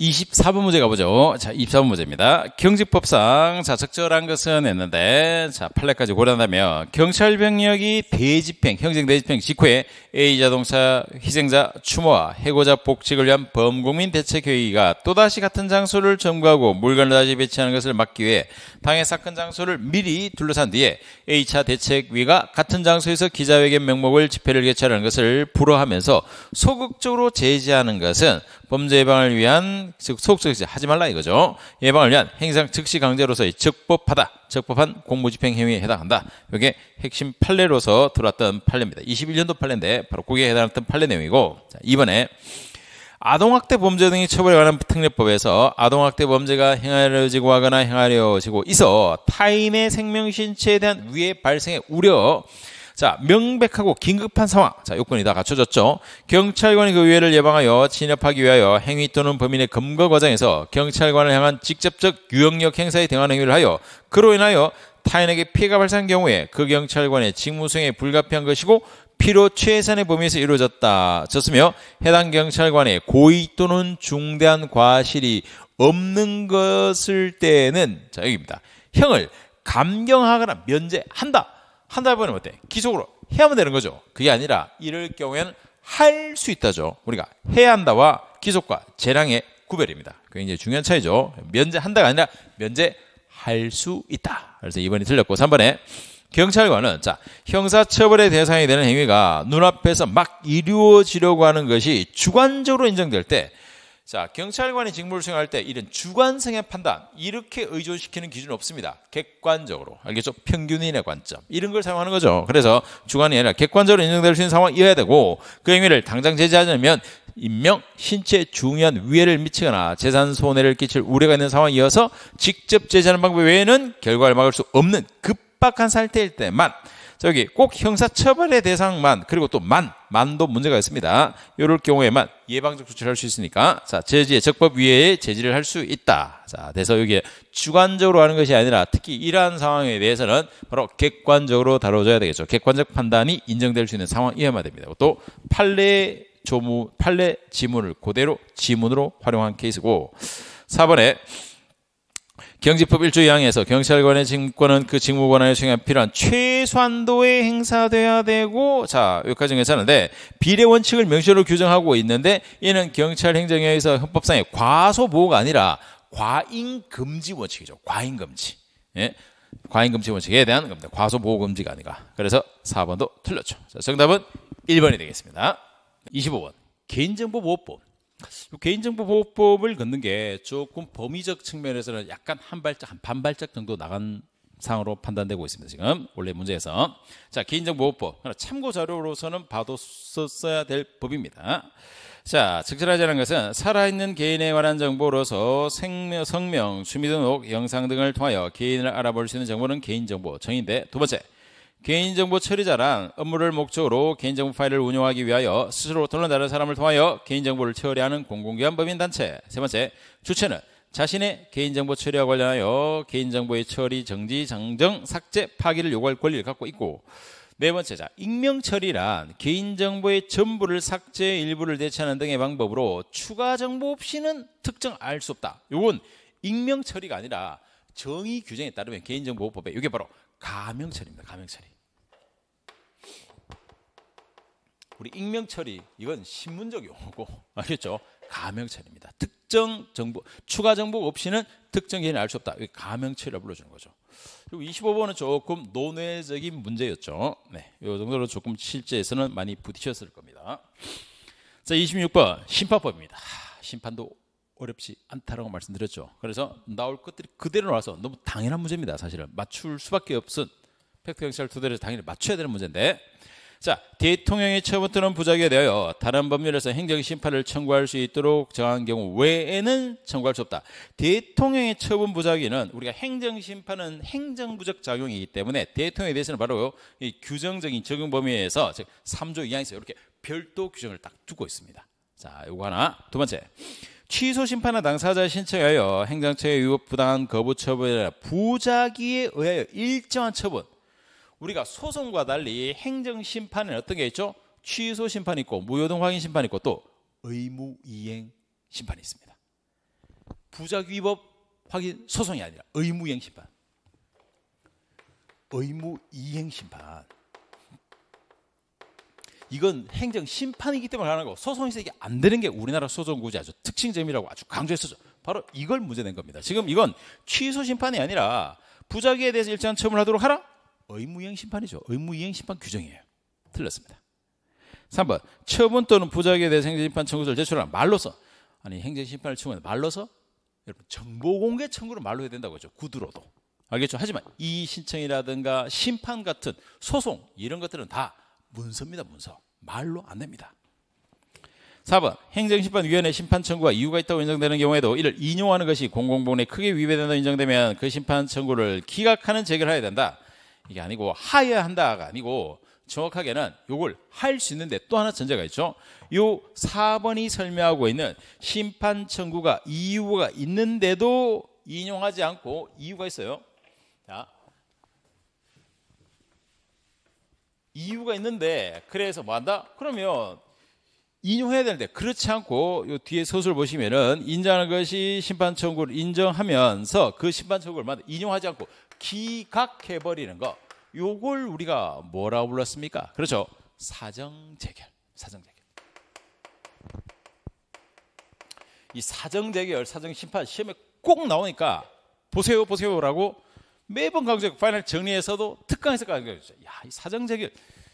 제 강의를 들었으면 이걸 맞춰야 되는 문제입니다. 정말. 나온다라고 정말 그렇게 강조했는데 그대로 나오죠. 정의 그대로. 알겠죠? 네. 자, 그래서 우리가 행정법 파트든 행정 파트든 절대 두려워하거나 뭐 고민하실 게 없습니다. 그냥 정확한 경찰학적 학습을 하시면 충분히 해결 가능한 문제들이죠. 지금. 자, 27번 다음 빈칸에 들어갈 말로 적절한 것은, 자, 명예퇴직한 법관이 미지급 명퇴수당에 대해서 가지는 권리는 명예퇴직수당의 미지급 대상자 결정 절차를 거쳐 명퇴수당 규칙에 의하여 확정된 공법상 법률관계에 관한 권리로서, 자, 여기 공법상 법률관계가 나왔습니다. 그래서 이 지급을 구하는 소송은 행정소송법에서 어디에 해당한다? 행정소송에. 자, 항고소송이 있고 그 항고소송 소송 구조가 항고 소송이 있고 여기에 이제 취소 소송이 있고 무효등 확인 소송이 있고 부작위 위법 확인 소송이 있고 그리고 또 하나가 당사자 소송이 있죠. 당사자. 네, 이것은 권리 주체의 대등성을 전제로 해서 들어가는 게 바로 당사자 소송이죠. 그래서 이 경우는 바로 전형적인 당사자 소송입니다. 당사자 소송. 그 외에 뭐 민증소송, 기관소송은 있지만 그건 우리 법칙에서 논외로 뺄 거니까 당사자 소송. 당사자 소송을 묻고 있는 거죠. 권리 주체의 대등성. 네, 이런 것들입니다. 처분이라든가 행정행위를 연결한 게 아니죠, 지금. 자, 28번 가보겠습니다. 경찰 조직 편성의 원리에 관한 설명으로 적절하지 않은 것을 분업의 원리. 28번 문제, 29번 이런 건 반가운 문제죠. 여러분 입장에서는. 왜? 수업 시간 했던 내용 포인트 그대로 들어와 있습니다. 강조했던 게 그대로 다 적중돼 있죠, 지금. 자, 분업의 원리는 가급적 한 사람의 돈의 업무를 분담시킴으로써 특정 분야의 업무를 전문화. 그렇죠. 이런 전문화가 들어온 거고, 계층제의 원리. 권한과 책임의 정도에 따라 직무를 계층화함으로써 상하 계층 간의 직무상의 지휘 감독 관계에 있도록 한다. 계층. 조정과 통일. 구성원의 노력과 행동을 질서 있게 배열하고 통일시키는 작용을 함으로써 경찰 행정의 목표를 효율적으로 달성. 자, 네 번째. 통솔 범위 원리. 1인의 상관 또는 감독자가 직접 통솔할 수 있는 부하 직원의 수를 의미하고, 문의는 뭐라고 했죠? 이걸 제1의 원리가 조정의 원리라고 했죠. 우리 기본서에도 딱 넣어놨던 사항인데 그냥 지문에도 넣어놨죠. 문의가 제1의 원리라는 건 조정의 원리입니다. 조정의 원리.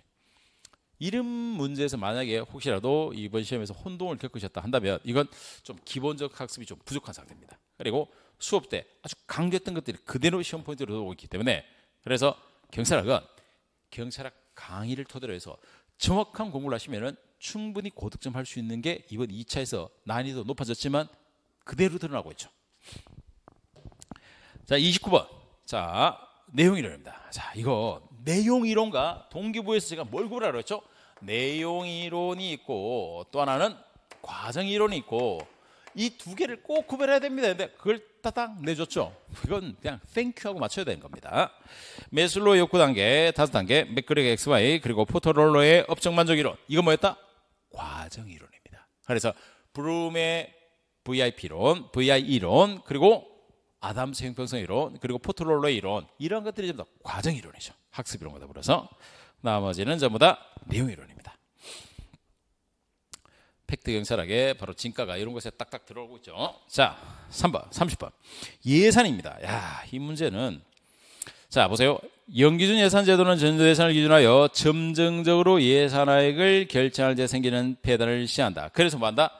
감축관리 위해서 만들었다고 했죠. 두 번째, 품목별 예산제도는 일반 국민의 정부 사업에 대한 이해를 용이하게 하지만 인건비 등의 경직성 경비 적용에 어려움이 있다. 이건 어디에 답니까? 품목별이 아니라 제로 베이스.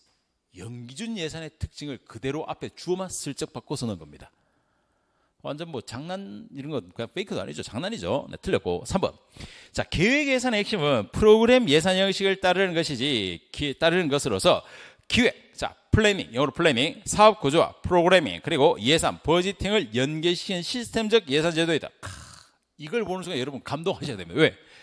제 팩트 경찰 기본서에 있는 서술한 것 그대로 문장 그대로 들어있죠. 아마 경찰학처에서 어디든 이렇게 플래닝, 프로그래밍, 버지팅이라는 개념으로 이 계획 예산을 설명할 곳이 없을 겁니다. 유일하게 팩트 경찰에만 들어가 있습니다. 이건 그대로 출제원의 제 책을 보고 뺏겼다고 해도 됩니다. 이건. 네. 자, 4번 준예산. 이거는 규정이죠. 법적 규정이니까 새로운 회계연도 되기 시작할 때까지 국회에서 예산안이 의결되지 못할 경우에 예산안이 의결될 때까지 전도 예산에 준하여. 그렇습니다. 준하여. 네. 이런 문제들을 봤을 때 이제 제가 앞에서 서두에서 이야기했듯이 이 경찰학이 드디어 마구잡이로 푸는 과목이고 대충해서 돌리는 과목이 아니라 전공적 이해를 토대로 해서 아주 정확하게 하시면 충분히 고득점할 수 있는 문제들이 들어오고 있죠. 그걸 안 해버리는 순간 시험장에서 이번처럼 어려웠는데 평가가 계속 나오게 들어갑니다. 그래서 경찰학을 이제 새로운 트렌드에 맞게 제대로 변화시켜서 적절히 대응하면서 공부를 하셔야 됩니다. 그 기준이 팩트 경찰입니다. 네. 자, 31번 경찰 장비 관리 규칙상 무기 탄약 관리입니다. 자, 이거 규칙 사항인데 1. 간이 무기고란 인력 기관별 무기 측정 기준에 따라 배정된 개인 공용 화기를 집중 관리하는데 간이 무고? 아니죠. 이건 뭡니까? 집중 무기고죠. 간이 무기가 아니고. 정의가 틀렸고. 2번, 3번, 4번. 자, 이것은 확인해 두시고, 특히 3번 같은 경우에 휴대한 자가 형사사건 조사 대상으로 된 자에는 즉시 대한 무기를 회수해야 된다. 그렇죠? 요 강제 회수 대상과 임의 회수 대상은 모의고사에서도 그렇고 계속 연습했던 사항이니까 볼 수 있습니다. 32번 보안 업무 규정입니다. 비밀보호. 자, 1. 각 기관의 장은 비밀의 작성, 분류, 접수, 발송, 취급 등에 필요한 모든 관리 사항을 기록하기 위하여 비밀 관리 기록부를 작성을 해두는데, 자, 다만 2급이 아니라 뭐였다? 1급. 1급 이상이 항상 분리시켜서 따로, 그리고 국정원장과 관련된다고 했죠. 1급입니다. 1급. 2급. 바로 틀렸습니다. 이것도 수업에서 아주 강조했던 사항인데, 이번에 각 기관의 장은 비밀 문서의 접수, 발송, 복제, 열람 등의 반출에 통해서 작성 운영할 수 있다. 그리고 각 기관의 장은 연 2회, 그렇죠. 2회 기억하고 계셔야 됩니다. 2회. 4번 됐고. 자, 33번 가보겠습니다. 경찰 감찰 규칙이죠. 감찰 규칙이 뭐 단골 규정이니까 꼭 봐둬야 될 건데, 감찰이란 복무기한 확립과 경찰 행정의 적정성 확보를 위하여 정의를 내렸고, 이번에 감찰 부서장은 소속 감찰관에 대해 감찰관 보직 후에 몇 년? 이건 3년이나 2년. 2년별로 적정, 그렇죠? 적격 심사를 해야 됩니다. 2년입니다. 자, 3번 의무 위반에 자주 발생하거나 발생할 가능성이 높다고 인정되는 시기 분야, 이런 거에 대해서 실태를 집중 점검할 수 있고, 감찰관은 감찰관 본인의 의무 위반 행위에 의하여 감찰 대상이 될 때는 당연히 직무에서 제척돼야죠. 본인 거리가 제척. 네. 34번입니다. 이제 강론인데, 지역경찰. 이번에 강론 문항이 그렇게 많지는 않았습니다. 뭐 적당히 7문제 정도까지 배치를 하고 있는데, 자, 지역경찰 조직운영 규칙으로서 1. 경찰청장. 자, 지역경찰 조르면 기본적으로 지역경찰에 대해서는, 자, 지역경찰에 대해서, 여기에 대해서 설치에 대해서는 어디? 시도청장이 요 설치에 대한 걸 갖고 있고, 운영에 대해서는 어디? 경찰서장이. 요걸 구별하는 문제인데, 자, 그래서 경찰청장이 아니라 이건 시도청장입니다. 시도청장. 이번에 순찰팀은 범죄 예방, 순찰, 사건, 사고에 대한 초동 조치, 현장, 순찰. 자, 3번. 지역경찰관서장은 운영. 제가 운영에 대해서는 누가 한다고 했죠? 서장이, 경찰서장이. 서장이 하는 거예요. 지역경찰관서장이 하는 게 아니라 서장이. 자, 그리고 4번에 지역경찰의 조직 운영에 관한 규칙 23조, 행정근무를 지정받은 지역경찰은 지역경찰관서 치안센터 내에서 방문민원, 이거죠. 방문민원의 각종 신고 사건의 접수 처리. 이게 뭐라고 했죠? 바로 두 문자로 방문, 중요, 시방 중요. 그래서 이건 상황 근무에서 들어가는 거라고 말씀을 드렸죠. 바로 여기는 행정근무가 아니라 행정근무와 상황근무 중에 상황근무, 이런 건 강론에 해당하는 딱 필수 교수로 암기만 해버리면 끝납니다. 이건 단순 암기예요. 이런 건 모든 걸 암기하는 것이 아니라 이런 간단한 것들만 외워버리면 끝나는 거죠. 규정상 그대로이기 때문에. 자, 35번에 자, 아청법, 자, 아청 성보호에 관한 법률에서 적절하지 않은 것은 아동 청소년이란 몇 살? 19살. 19세 요 기준이었고, 위계 위력으로 아동 청소년을 추행한 자에 대해서는 미수범 처벌 규정을 두고 있죠. 네, 이것도 특징적이었고, 사법경찰관리는 19세 이상의 사람의 성적 착취를 목적으로 정보통신망을 이용하여 자, 아동 청소년에 대해서 이러한 욕망, 수침, 혐오감을 유발할 수 있는 대화를 지속적으로 반복하거나 그러한 대화에 대해서 이런 참여하는 행위를 한 범죄에 대해서는 신분을 비공개하고 범인으로 추정되는 자들에 대해서는 범죄의 증거자료를 할 수 있다. 그러니까 비신분, 비공개 수사에 대한 규정을 두고 있는 게 특징적이었죠. 자, 그럼 하나 더. 4번. 사법경찰관리가 디지털 성범죄에 관한 신분 이장 수사를 할 때 신분을 정하기 위하여 문서, 도화, 전자기록 등의 작성, 변경 또는 행사가 가능하지만 아청 성착취를 소지, 판매 또는 광고할 수 없다가 아니라 요거까지도 할 수 있다라고 해서 단서 조항에다가 규정으로서 1, 2, 3, 4, 5호 딱 규정하고 있는 상황입니다. 되죠? 그래야만 신분 비공개 수사가 될 거니까. 네. 아청에 대해서 신분 비공개 수사가 좀 특징적이라서 문제를 물었던 것 같고, 자, 36번은 이번에는 학대입니다. 아동 학대 범죄입니다. 자, 특례법상 사법경찰관의 긴급 35번보다 36번은 너무 좀 일반적인 문제죠. 사실은 우리가 긴급 임시조치하고 그냥 임시조치하고는 구별을 하니까. 알겠죠? 자, 이 긴급에 해당하지 않는 거, 피해 아동에 대해서 주거로부터 격퇴, 퇴거, 격리. 자, 요 격리. 그 다음 2번에 관서, 경찰관서의 유치 또는 구치소의 유치. 이건 뭐죠? 임시조치죠. 긴급조치하고 임시조치하고 다르죠. 네. 과정도 다르고. 그래서 긴급조치냐. 여기는 격리, 그리고 100m, 전기통신 100m 접근금지, 전기통신량 접근금지 이 세 가지고 그 외가 임시조치죠. 임시조치. 요거는 가정폭력과도 유사하죠. 가정폭력, 아동폭력에 대한 아동학대에 대한.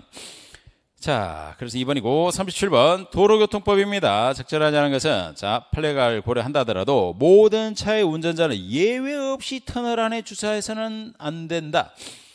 자, 주차 금지되는 곳이 어디? 터널 안, 다리 위, 그리고 5m인데 되죠. 공사장, 가장자리 5m, 그리고 다중이용시설 이렇게 해서 5m까지. 자, 그런데 거기에 이제 예외적으로 하나가 있죠. 뭐다? 도로교통 30조에서 긴급자동차는 예외. 긴급자동차는 바로 뭐다? 주차 금지 사항에 해당하지 않는다. 예외를 둔다. 이겁니다. 그걸 묻는 거예요. 그래서 모든 차가 들어오면 안 되는 거예요. 긴급자동차는 빠지니까. 틀렸죠. 자, 이번에 긴급자동차에 대해서는 23조의 끼어들기. 그렇죠. 긴급자동차는 속앞기 이렇게 해가지고 끼어들기, 앞지르기 규정에서 예외. 정차량 5분 맞습니다. 5분. 자, 4번이 판례입니다. 물로 입 안을 헹굴기를 달라는 피고인의 요구를 무시한 채 호흡 측정기로 측정한 알코올 농도 수치가 0.05%로 나타나는 사안에서 피고인의 당시 혈중 알코올 0.5 이상의 술을 취한 상태 운전해 놨다고 꼭 단정할 수는 없다. 이건 이건 뭐냐면 알코올에 대해서 이 호흡 측정기이기 때문입니다. 호흡 측정기라서, 음주 측정기가 호흡 측정기라서 이 기준에 의해서 단정할 수는 없다. 판례였죠. 이것도 우리에게는 꼭 봐야 될 필수적 판례입니다. 네, 자 38번 가보죠. 38번. 자, 국민보호 공공안전을 위한 테러방지법. 우리 강론에 나오는 이 테러방지법 같은 경우도 이번에 아주 예외적인 문제로 나왔었죠. 네, 방지법인데. 일반적으로 테러방지법. 그럼 우리가 이런 것 때문에 기본 강의에서 할 때는 골고루 촘촘히 다 해둬야 되는 거고 꼭 이게 나오니까 나오고 안 나오게 안 한다. 이런 것들을 이제 너무 편향되게 보시면 이런 이제 의외 문제 당황할 수가 있겠죠. 네. 자, 가보죠. 테러방지법 1번. 여권법 17조 1항에 따른 단서 외교부 장관의 허가를 받지 아니하고 방문 및 체류가 금지된 국가 지역을 방문 체류한 사람이 테러로 인한 생명의 피해를 입었을 경우에 그 사람의 유족에 대해서 특별 위로금을 지급할 수 있다. 이건 테러방지법 16조의 특별 위로금을 지문화시켰는데 자, 여권법 모른다 하더라도 딱 내용 보시면은 외교부 장관 허가 받지 않고 그러니까 말해서 가지 말라는 곳까지 굳이 가서 테러의 어떤 피해를 받았다. 이것까지 특별 위로금을 지급해 줄까? 아닙니다. 아예 이런 경우는 특별 위로금을 지급하지 않는다라고 명시적으로 테러방지법 16조에 들어가 있습니다. 특별 위로금 지급 대상에서 제외되는 거죠. 두 번째, 국민보호와 공공안전을 위한 테러방지법에서 말하는 테러단체란 이건 국제형사기구가 아니라 어디죠?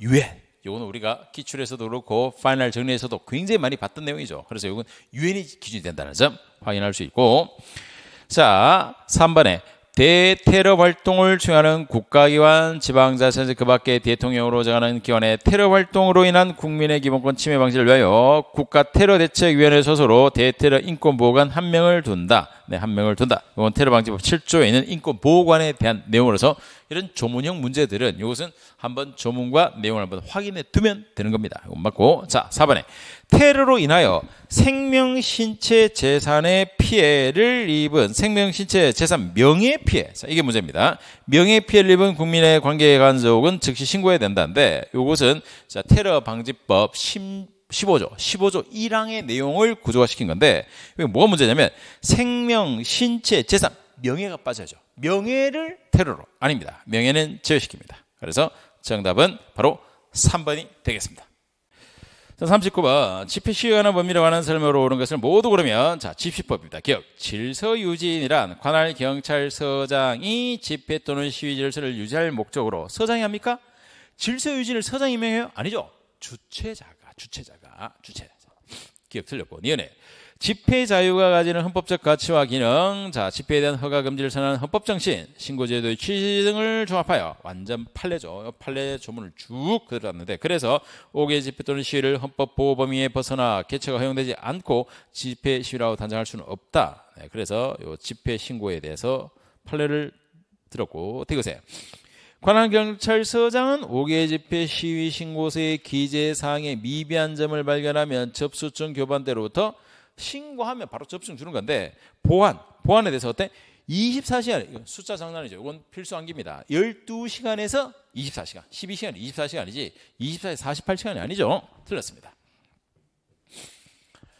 리얼의 집시법에 따른 신고 없이 이루어진 그러한 참석하여 차로 위를 행진하는 등 도로교통 방해를 함으로써 통행을 불가능히 하거나 현장에 곤란하게 하는 경우라도 참가자의 모두 당연히 일반 교통방해죄가 성립하는 것은 아니다. 이것도 판례죠. 이런 판례들은 그냥 확인만 하고 계셔도 될 판례였습니다. 자, 40번. 이 문제도 조금 한번 틀려보세요라고 낸 문제입니다. 전체에서 본다면 40번 문제 정도가 여러분이 현장에서 좀 고민을 하셨을 문제인데, 자, 그래서 경찰서 규칙과 범죄수사 규칙의 내용을 적절하지 않은 것은 외국인입니다. 1. 경찰관은 대한민국 영해에 있는 외국 선박에 대해서 발생한 범죄로서 대한민국 육상이나 항내 안전을 해양할 때 승무원 이외의 사람이나 대한민국 국민의 관계가 있을 때 또는 중대한 범죄가 있었을 때 수사를 하여야 한다. 사법경찰관리는 외국인을 조사하는 경우에도 조사받는 외국인이 이해할 수 있는 언어로 통역해 주어야 한다. 이건 뭐 꼭 규칙을 모르더라도 당연하겠죠. 3번 사법경찰관은, 자, 여기입니다. 소파협정 관련들은 주한미 합중국 군대 구성원 외국인 군무원 및 가족이나 초청계약자, 자, 요 주체 범위까지 맞아요. 구성원, 군무원, 가족, 초청계약자, 그리고 범죄사건을 인지하고 고소고발을 수리할 때는 7일, 네, 숫자도 괜찮아요. 7일 이내에 한미행정협정 사건 통보서, 별지로 첨부된 수사 통보서를 미군 당국에게, 사법경찰관이 미군 당국으로 통보하는 게 아니라 어디로? 검사에게 합니다. 우리 검사에게. 알겠죠? 요게 이제 특별한 사항입니다. 네, 그래서 규칙상에서 우리 검사에게 통보하는 거지 사법경찰에서 바로 미군 당국, 이런 다이렉트 구조가 아니라고. 그렇죠? 이거 틀렸고. 디테일해 보지 않으면 이런 3번은 함정이 빠지기 쉽죠. 4번에 경찰관은 외국 군함에 속하는 외국 군인이나 군속이 그 군함을 떠나 대한민국 영해 또는 영토 내에서 죄를 범한 경우에는 신속히 국가수사본부장 보고하고 지시받고, 다만 현행범 항상 예외죠. 이럴 때는 체포 급하게 수사에 필요한 조치를 한 후에 국수본부장에게 보고하여 지시를 받아야 한다. 네. 내용상으로는 여러분이 일반적으로 접근을 잘 안 했던 내용입니다. 그러나 우리가 경찰학적 토대로서 접근해 본다면은 요 40번 문제도 충분히 도전할 수 있는 문제였죠. 물론 요 40번 같은 경우에는 우리 기본 강의에서 살짝 논의로 들어갔었습니다만 자료로서 볼 수 있던 문제였습니다. 그래서 자, 전체적으로 평가해 본다면 이번 2023년 2차 문제는 이렇게 예외적인 문제라든가 약간 벗어난 게 한 문제 정도고, 일반적인 순경 경찰학 범위에서 외 문제들은 거의 다 추론을 한다든가 약간 더 이해적 접근을 하면 볼 수 있는 문제였고, 특징이 전공적 영역을 굉장히 경찰학 전공을 심화시키고 있다는 겁니다. 그리고 출전이 현직 교수가 들어간다는 점이 아주 지문사에서 크게 나타나고 있습니다. 그러니 기출 단순 반복해서 막 외우는 방법 안 됩니다. 그리고 두 문자로 단순 암기하는 거 안 돼요. 알겠죠? 이제 그러한 잘못된 방법을 벗어나셔서 제대로 된 경찰학적 이해를 토대로 해서 정확한 공부를 하시면은 충분히 24년 1차 경찰학 고득점을 합격할 수 있습니다. 그 길을 팩트경찰은 응원합니다. 자, 자료들은 네이버 카페 팩트경찰학 자료실을 올려둘 거고, 또 이게 첨부되어 있는 활성화된 자료들을 첨부해가지고 자세하게 해설까지 다 올려드릴 테니까, 자, 오늘 시험 치신 분 모두 수고했고, 저 또한 바로 급하게 여러분의 해설 아주 스피드하게 해설을 해드렸는데, 이제 경찰학 멈거리지 마시고 제대로 된 경찰학을 정확하게 공부하시기 바랍니다. 팩트 경찰학이 끝까지 응원하겠습니다. 화이팅입니다.